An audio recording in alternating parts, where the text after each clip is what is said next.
Assalamualaikum warahmatullahi wabarakatuh. Selamat berjumpa kembali kepada seluruh siswa SMK Negeri 1 Kemusu, khususnya kelas 10.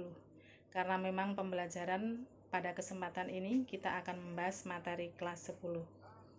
Dan marilah kita berdoa bersama, mudah-mudahan kita diberikan kesehatan, keselamatan, dan perlindungan oleh Allah Subhanahu wa Ta'ala.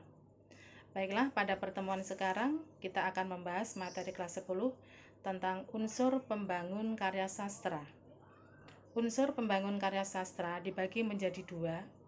Yang pertama adalah unsur ekstrinsik, kemudian yang kedua adalah unsur intrinsik. Nah, marilah kita bahas bersama-sama masing-masing unsur tersebut, tapi khusus lagi yang kita bahas adalah unsur intrinsik. Yang pertama adalah unsur ekstrinsik. Unsur ekstrinsik adalah unsur yang berada di luar karya sastra. Meskipun keberadaannya di luar karya sastra, tapi tetap keberadaannya juga berpengaruh terhadap karya sastra tersebut karena kaitannya dengan pengarang sebagai pencipta atau penulis sebuah karya sastra. Kemudian unsur yang kedua, inilah yang akan kita bahas secara mendetail atau lebih rinci lagi, yang disebut dengan unsur intrinsik atau unsur dalam karya sastra. Ada 8 unsur yang masuk dalam unsur intrinsik karya sastra. Yang pertama adalah tema. Yang dimaksud dengan tema adalah hal pokok yang mendasari sebuah cerita. Dikatakan hal pokok yang mendasari sebuah cerita karena memang pada dasarnya untuk tema tersebut adalah untuk mengembangkan sebuah tulisan menjadi berlembar-lembar yang terbentuk atas beberapa paragraf. Itu yang pertama. Kemudian yang kedua adalah disebut dengan tokoh atau penokohan. Adalah seseorang yang memerankan tokoh dalam sebuah cerita. Itu yang kedua. Kemudian yang ketiga disebut dengan alur atau disebut dengan plot atau jalan cerita.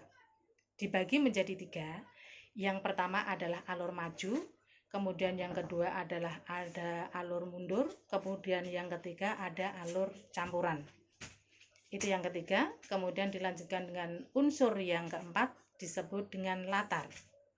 Latar dibagi menjadi 3 juga. Yang pertama adalah latar tempat, kemudian yang kedua adalah latar waktu, kemudian yang ketiga adalah latar suasana. Dilanjutkan dengan yang kelima disebut dengan perwatakan atau karakter. Sama seperti pada manusia pada umumnya. Yang namanya manusia itu mempunyai watak atau karakter yang berbeda-beda. Dalam sebuah cerita sama juga seperti itu. Penokohan, misalnya memerankan karakter atau perwatakan sebagai orang yang pemberani, atau mungkin sebagai orang yang penakut, atau mungkin sebagai orang yang pemalu dan lain sebagainya. Kemudian yang keenam disebut dengan gaya bahasa.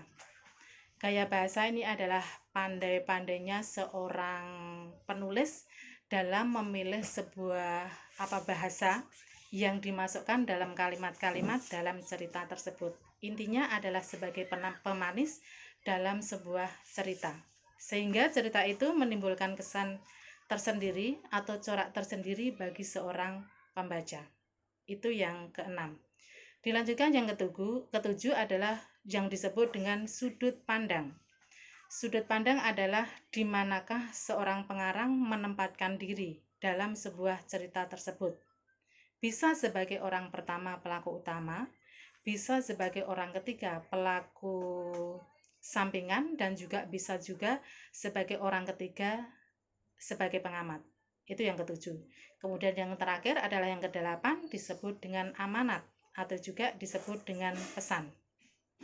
Seorang pengarang atau penulis bisa menyampaikan pesan atau amanat kepada pembaca melalui sebuah karya yang dihasilkan atau melalui sebuah tulisan yang dihasilkan. Semua pesan atau amanat yang disampaikan oleh pengarang kepada pembaca melalui karyanya itu pasti bersifat baik dan positif. Itu pasti.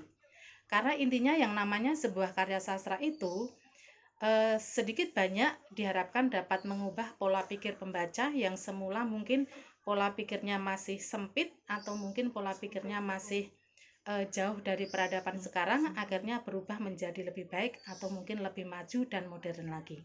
Nah, itulah materi pembelajaran kita pada kesempatan ini. Mudah-mudahan kita masih bisa diberikan kesempatan untuk membahas materi pada pertemuan yang akan datang. Sekian dulu. Assalamualaikum warahmatullahi wabarakatuh.